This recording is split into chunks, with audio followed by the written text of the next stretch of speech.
So how good of a mini ITX PC can you build with Intel's brand new Ultra 5 250K Plus? Well, the new 250K can easily hang with higher end parts, despite its mere $200 price tag, and that's why we paired it with AMD's Radeon RX 9070 XT for $750. The parts I chose for the rest of the build is pretty mixed though, with a Master Liquid 240L Core ARGB liquid cooler, a V850 SFX Gold, and an NR200P V2, all courtesy of Cooler Master. There isn't anything wrong with the 240L cooler or the V850 power supply. They're actually some of the better priced parts for a liquid cooler and power supply. And while the price is actually somewhat good for a mini ITX case, the NR200P V2 comes with a PCIe 4.0 riser, which you're forced to use given the layout of this case. Luckily, the 9070 XT isn't impacted as much as you think, despite being PCIe 5.0. Though if you spend just a little bit more, you can get the NR200P V3, which comes with a PCIe 5.0 riser cable. Other than that, we've got a 990 Pro 1TB for storage, and courtesy of ASRock, we've got a B860i Lightning Wi-Fi, as well as some 32GB of G.Skill Trident Z5 Neo 6000 megatransfers CL28 RAM. Without a doubt, we could have done better here, even if RAM and storage is expensive. Anyway, you can save a buck.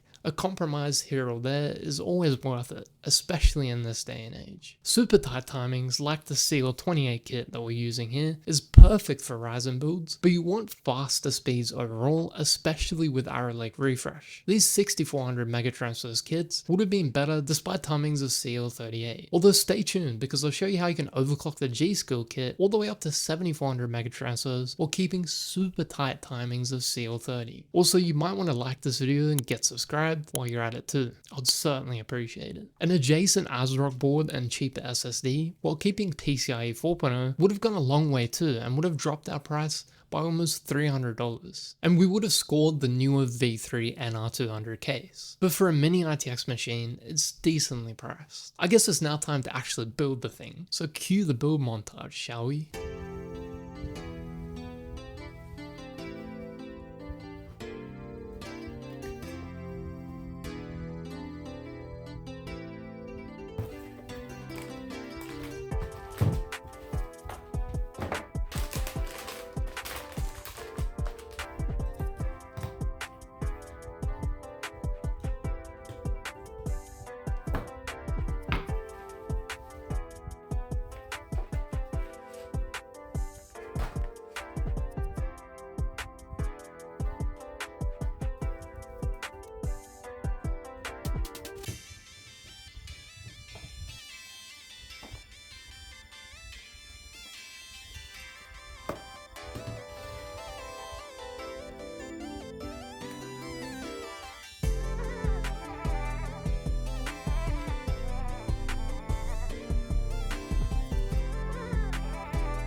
After building, the first thing I did, as you should always do, is update the BIOS. After that, I quickly enabled XMP and unlocked the CPU power limits. After that, I got a copy of Windows 11 LTSC IoT, which if you're not using Linux, is a must if you don't want to deal with the bloated experience of the standard Windows 11 Home or Pro, especially with the recent 25H2 updates. Then at that point, I installed both the graphics drivers and let Windows Update, alongside ASRock Live Update, install the rest of the drivers. I still like to use Chris Titus Tech Utility despite being Windows LTSC. It still visibly reduces memory usage, but my favorite bit is that you can uninstall Microsoft Edge completely and remove web results from the Windows search bar. Definitely a must-have because that shit is really freaking annoying. Time for memory overclocking. The CL28 kit, like I mentioned, and the ASRock BA60i motherboard easily lets us get by with 7400 megatransfers with a CAS latency of 30, thanks to the great binning, which allows us to keep things razor tight using the XMP profile and slightly tweaking the timings back and forth. But using OCCT latency and bandwidth benchmark resulted in a memory latency of 94.01 nanoseconds, which is a 12.16 nanosecond improvement over the XMP speeds of 6000 CL28. This resulted in a 5% improvement in Premiere Pro, but strangely a slight regression by 2% in After Effects, but a respectable improvement to Photoshop by 6%, and this is all while using the PugaBench benchmark software. In Spec Workstation, 7-Zip and Data Science sees a 4% improvement, while LLVM Clang sees a minor improvement by only 0.5%. Cinebench R23 also sees minimal improvements to both multi and single threading by no more than 0.5%. In Cinebench, I also tested CPU temperature with the two different side panels of the NR200P V2, including the glass and perforated vented side panels. With the glass panel, the CPU was actually about 1.5 degrees cooler during the 10-minute test. Though a quick look at power consumption shows a bit over a watt more power draw with the mesh panel, with various points in the run showing a few watts higher power draw too. I also pushed both the CPU and GPU to the absolute limit, using Mark II on the GPU and Prime 95 on the CPU, pushing the GPU to its 304 watt max power, along with letting the CPU exceed 240 watts. As expected with either the mesh or glass panel, the CPU was pegged at 99 to 100 degrees Celsius, but with the mesh panel, the CPU was almost 1 degree cooler. The GPU on the other hand benefited by almost 1.5 degrees using the mesh panel on the GPU hotspot, but less than 1 degree in memory temps. That said, the airflow configuration that I've gone with here no doubt benefits the GPU, pushing air vertically through the bottom straight to the top as the radiator exhausts all of the hot air. Moving on to V-Ray Benchmark 6, we see a 5% jump, while Blender doesn't seem to benefit at all from memory overclocking. You probably want to see how this build games though, so to wait no longer, let's start things off with Arc Raiders at epic settings with ray tracing. The FSR4 override with Radeon Adrenaline settings will also be enabled and set to balanced in game. And right off the bat, at 4K resolution, you can expect about 103 FPS on average with lows of 86. That's not bad, you know, especially since we're pretty much maxed out here with ray tracing, so it makes a really good first impression. And given we're already well above 60 FPS, frame generation is certainly worth turning on. And this is again where AMD's Overide comes in handy with FSR Redstone machine learning based frame gen. And here bumped our average frame rate all the way up to 170 FPS with lows of 145. Not quite a linear 2x improvement, but what I will say is the quality and responsiveness certainly holds up, which is something that I couldn't really say for FSR 3's frame gen. There's a distinct lack of artifacting, smearing and shimmering, which is certainly a good thing. I also tested the noise levels of this case with the different side panels at the same 4K ultra settings with FrameGen in Arc Raiders. With the glass side panel, it averaged about 43.4 decibels, so not super loud by any stretch of the imagination. But as soon as we put the mesh side panel on, that went all the way up to 49.2 decibels on average, so about a 6 decibel increase in noise levels. So you trade a bit of extra noise for a little bit better temperatures, as we saw before. Probably not worth it in my books though, especially since coil whine becomes a lot more perceivable as well, since the GPU is right there. Next we tried 1440p and we got averages of 155 with 1% lows of 126, so not a huge uplift compared to what I expected when dropping the resolution, and the CPU usage does spike upwards of 40%, but is still super respectable. But enabling FrameGen jumps that all the way up to 274 FPS on average with lows of 221. CPU usage climbed even further to 50%, but overall the experience very much holds up. There's still a high enough base frame rate where the feel of the game isn't impacted negatively, so smearing and artifacting remain very much minimal. Unlike Arc Raiders, Crimson Desert is a title that very much recently came out, so natively supports FSR 4.1 and anti-lag 2.0. We throw on the balanced option with ultra settings overall, and at 4K, I gotta say this game looks fantastic, with some of the most alive and fluid looking vegetation I've seen in a game. Although this is actually where we see FSR 4 struggle a bit even at 4K, with a bit of shimmering around the trees and grass. But since it moves so quickly, it's one of those blink and you'll miss it things. Still, we're seeing 80 FPS on average with lows of 68, so a well above 60 FPS experience, despite the resolution that we're at. And that again makes it a perfect candidate for frame generation. Enabling that gave us 136 FPS on average with lows of 130. A lot of visible ghosting and trails start to become present, especially with falling trees, but yet again, you'll need to be looking pretty close to be able to see this. And due to the lower base frame rate, it certainly feels less responsive compared to Arc Raiders. Dropping down to 1440p, first without frame gen, you can expect 117 FPS on average with lows of about 94. And I would say the game certainly holds up in visual quality despite the drop in resolution. Enabling frame gen bumps that all the way up to an average of 204 with lows of 149. And I would say the responsiveness improves compared to 4K frame gen. Next up is CS2, and instead of cranking the settings at 4K, we'll opt for the lowest settings possible, first at 1440p and then 1080p, which makes the most sense for a competitive game like this. First at 1440p, it cranked out roughly 628 FPS on average with lows of 227. The CPU certainly isn't waiting around, with a sub 1.5 millisecond CPU busy, which keeps frame times nice and consistent, which matters more than simply average frame rate. Next is 1080p, which got 639 FPS on average with lows of 229, making it quite the minimal improvement to frames despite the drop in resolution, which is indicative of a CPU bottleneck. Still, maintaining 200 FPS most of the time is still a more than adequate competitive experience. Next is Cyberpunk, a game that brings even the most esteemed machines to their knees, and with RT Ultra preset of 4K, this is no exception. Although I set FSR 4 to balance just to help it out a little bit. The result is averages of 55 with lows of 46. At the very least, it's a consistent frame rate.